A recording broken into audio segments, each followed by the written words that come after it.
Multidão de mortos, capítulo 13, Imagem e dissemelhança. Cala a boca. A discussão acalorada chamava a atenção de toda a rua. Sua desgraça. Você não vale nem 10 reais para mim. Berrava um homem, descontrolado, ameaçando caso ela ousasse revidar.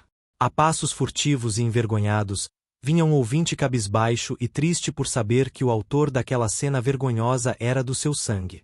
Douglas tinha 18 anos, cursava o 2º ano do ensino médio.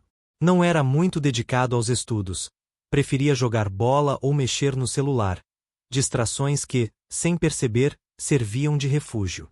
Ele, naquele momento de infâmia, voltava do mercado, onde tinha ido buscar algumas coisas na conta da mãe. Sua fisionomia lembrava a do pai, figura cuja personalidade ele rejeitava profundamente. Pele branca, barba rala, cabelos pretos e lisos. O quarentão, Patrício, representava tudo o que ele odiava. Não era alguém em quem se pudesse confiar, tampouco alguém com quem dividir conversas de pai e filho, como nos filmes. A relação entre eles era ausente demais até para cair no clichê da redenção. Era um homem fechado, motorista de uma empresa comercial, de personalidade difícil e um verdadeiro pedregulho emocional. Nunca conversavam como pai e filho, pareciam rivais, evitando até mesmo o contato visual. Sua mãe, Amélia, que lhe escolhera o seu nome, tinha mais proximidade com ela. Enxergava o pai como um tirano, porque, como filho único, foi traumatizado ao ponto de sempre temer a voz e a simples presença do mesmo. Um peso no coração sempre lhe atormentava, quando sentia que o pai se encontrava na mesma sala de estar que ele. Isso acontecia, obviamente, pelo jeito como era tratado. Seu pai não fora dedicado no que se refere à matéria de aproximação. O moço tinha resquícios, manchados por um cinza pálido, de uma efêmera diversão na infância. Mas agora, que crescerá, não tinha atenção e nem fazia tanta questão de impressioná-lo. Seu pai não consumia bebidas alcoólicas nem cigarros, mas seu pior vício, de fato, era a brutalidade. Tinha uma natureza tão indelicada que dificilmente respondia às pessoas sem elevar a voz em tom irado e rude. Quase sempre, quando falava sério, emitia um tom de terror e insatisfação. Ele não tratava bem a sua esposa. Muitas vezes Douglas viu o pai humilhá-la diante de seus olhos, querer expulsá-la de casa e, sem saber o que fazer, apenas omitia-se diante de uma plena agonia familiar cotidiana. Tudo bem. Não eram todos os dias que o clima soava pesado e dava para perceber. Em alguns momentos, de verdade, ele poderia até fantasiar uma felicidade que, bem, nunca existiu. Então, Douglas começou, mesmo sem notar, a imitar a trágica essência paternal. Quando conseguiu enxergar isso, lamentou profundamente e fez uma promessa a si mesmo. Jamais, em hipótese alguma, copiar o estilo horrendo de quem o havia gerado. Ele não desejava tratar os seus filhos da forma como havia sido tratado, emitindo desprezo e subordinação a um déspota ignorante. Douglas precisava ser muito melhor que o seu velho. A sua mãe era uma gentil pessoa, que, aos poucos, ia retendo a essência do algoz em si. Era algo invisível, a princípio, mas sempre ao repreender o jovem, quando garoto, usava as mesmas táticas de seu pai para amedrontá-lo. E, quando isso não bastava, apenas mencionar a frase seu pai ou a alegação você não conhece o seu pai, enchia o coração de Douglas de temor. Ele não queria copiá-lo em nada, isso é evidente, mas havia algo que tinha e estava enraizado no seu ser. Uma herança da qual nunca poderia se livrar enquanto estivesse debaixo daquele teto. O jeito fechado e sofrido de pôr para fora o que sentia. Não era um aluno nota 10, mas não ousava desrespeitar a sua mãe, pela qual nutria imensurável amor. Douglas amava seu pai também, contudo, tinha medo de demonstrar e nem é necessário explicar o porquê. Por isso, naquela tarde, quando ele ouviu aquela discussão, se indignou. Deixou as compras que trazia na porta e apanhou um porrete, um grosso pedaço de pau, e entrou silenciosamente na casa. Ao adentrar na cozinha, viu seu pai dar um tapa na face de sua mãe. Seu coração verteu ira e seu sangue ferveu nas veias. Era um ato impensado, mas justo. Com toda a força que possuía em suas mãos, atingiu o pai na cabeça, por trás, e o viu cair de lado, junto ao armário, com a testa sangrando. Não, querido, não, protestava a mãe, com medo da reação do agressor. Você, seu desgraçado. Eu sou seu pai, esbravejou o homem, visto como déspota por Douglas.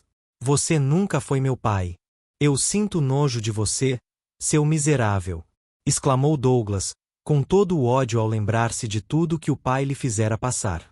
Sua respiração ofegante demonstrava furor, seu coração batia e tinha medo, mas ele permaneceu de pé até o fim. Se eu não sou seu pai, se tem nojo de mim, o que você está fazendo na minha casa? Declarou o sujeito, encarando-o, ao botar-se de pé. Era uma expulsão clara.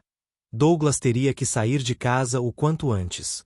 Para ele, no entanto, não conviver com quem considerava seu pior inimigo era uma recompensa. Some da minha frente, agora! Gritou Patrício com Douglas. Patrício! Não! Suplicou a mulher. Cala a boca, mulher! Retrucou o algoz. Esse verme tem de aprender que deve me respeitar. E se você não me considera seu pai, não o tenho por filho também. Concluiu o homem. Os olhos de Douglas brilhavam, talvez uma lágrima ameaçasse cair, mas seu espírito havia recebido ordens quanto à fragilidade. Ele deu a mão à sua mãe, para levantá-la, enquanto foi minuciosamente observado pelo pai. O porrete ainda se encontrava em suas mãos. A vontade de espancá-lo até a morte era interminável, mas ele não o fez. Dando as costas, apenas se retirou. Ele, agora, não sabia para onde ir, todavia precisava pensar em como viver dali em diante, uma vez que estava sozinho. Saindo com as malas, o jovem foi observado por uma dúzia de curiosos que assistiam à cena. Seus passos carregavam dignidade, embora uma inglória vergonha cobrisse seu rosto, que refletia um brilho de maldade. Estava ressabiado e abatido. Os pássaros têm que sair do ninho para poderem evoluir, pensou consigo mesmo. Essa história poderia ser apenas mais um clichê vivenciado por alguém. Porém, era algo que destilava veneno enquanto devorava o espírito e apodrecia todos os bons sentimentos. Com o passar do tempo, Douglas conseguiu alugar um pequeno quarto, usado apenas para dormir. Para pagar as despesas, trabalhava diariamente, de forma braçal, para um fazendeiro da cidade. Ele, porém, nunca fora tão bom com trabalhos rudimentares. Nada do que havia aprendido tinha sido ensinado por seu pai. O manejo da enxada, o corte com foice e o uso do facão foram aprendidos com amigos de trabalho e aperfeiçoados por ele mesmo. Não era um grande trabalhador rural, estava no nível de iniciante, mas executava bem as tarefas dentro de suas capacidades. Quando os tumultos causados pelas misteriosas doenças começaram nas capitais, Douglas percebeu com estranheza que sua mãe não o visitava havia uma semana. Suspeitou imediatamente do que poderia ter acontecido. Seu maior medo era que o pai tivesse feito mal à mãe. Decidido, movido pelo amor à mulher que lhe dera a vida, dirigiu-se à antiga residência. A doença misteriosa, segundo a ciência, dizia o âncora do telejornal, está matando mais que o câncer e se tornou ainda pior. Cientistas buscam uma cura possível, embora as poucas esperanças se ocultem entre as pedras do suplício moderno. Na lanchonete onde tomou café, as pessoas demonstravam preocupação e estavam alertas a temores inexplicáveis. Ao sair dali, Douglas caminhou lentamente, refletindo sobre tudo o que estava acontecendo no mundo. Não conseguia imaginar que sua mãe, tão cuidadosa e reservada para evitar o vírus, pudesse estar infectada. Bateu na porta com pesar, sem saber, ou fingindo não saber, quem atenderia. A porta se abriu e um rosto familiar o encarou, silenciosamente convidando-o a entrar. Era seu pai. Já se passava cerca de um ano desde a terrível discussão que o havia feito sair de casa. Mesmo assim, o clima entre eles ainda não era amigável. Onde está minha mãe? Perguntou o jovem ao entrar na antiga casa. Percebeu que o pai escondia a mão esquerda atrás das costas. Sua mãe esteve muito doente, revelou o pai, angustiado. Você tem acompanhado as notícias na TV? Perguntou, quebrando o silêncio após um tempo. Sim, tenho visto. Redarguiu Douglas, atento para perceber o que o pai escondia. Ela contraiu o vírus, revelou o homem. Mentira! Você a matou! Gritou Douglas, empurrando o pai ao chão. Não! Clamava o velho. Pare! Disse, afastando Douglas com a mão esquerda, coberta de sangue. Era um ferimento, uma grande chaga recente que sangrava muito. Assustado, Douglas recuou, tentando assimilar a situação. Patrício estava sentado no chão, cabisbaixo e triste, dizendo: Eu não seria capaz disso. Chorava, enquanto murmurava: Eu não fui um bom pai, estou ciente disso, Douglas, mas eu. De repente, a porta do quarto se abriu, libertando a mãe de Douglas, que estava com um mortal tom de palidez. Assim que saiu, ela cravou os dentes no ombro direito de seu marido, enquanto agarrava sua cabeça. Ah! Gemia Patrício de dor, ao mesmo tempo em que sangrava. Revidando aos bestiais ataques da mulher, o pai de Douglas lançou-a no meio da sala, perto do filho. O jovem se viu hostilizado diante de tão horrenda opressão. Sua mãe estava morta, com as mãos frias e agarrada aos seus braços, querendo dilacerá-lo com os dentes. Ele lutava contra ela, sem querer machucá-la, quando caiu por terra e a viu tentar desferir ataque sobre ele. Um tiro de espingarda ressoou e o sangue conspurcou seu rosto. Era seu pai que, salvando-lhe a vida, atirou na mulher. O homem caiu sentado, junto à parede, sangrando muito. Pai! Chamou Douglas, sacudindo-o. Eu preciso levá-lo ao hospital mais próximo. Levante-se. Não! Sussurrou o pai derramando lágrimas nos olhos. O desespero faz muitas coisas, não é, filho? Eu até escutei você me chamar de pai. O quê? Reagiu Douglas, sacudindo-o em desespero. Não, pai. Fica aqui comigo, tá? Vou ligar para o pronto-socorro, agora mesmo.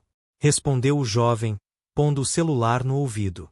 Douglas, eu já tenho minha sentença. Revelou o homem, chorando mais e mais, enquanto tinha um riso no rosto. Eu sei que vou sangrar até morrer. Não há mais esperanças para mim, filho. Enquanto há vida, há esperança. Disse Douglas. Perdão por ter sido um desgraçado para você e para sua mãe, durante todo esse tempo. Às vezes o arrependimento vem tarde demais. Eu não fui um pai para você. Você esteve certo durante todo esse tempo. Você tem razão para ter nojo de mim, pai. Gritou o filho ao vê-lo expirar, com o cessar do fôlego. Eu te perdoo, meu pai. Murmurou Douglas, chorando sobre o seu corpo.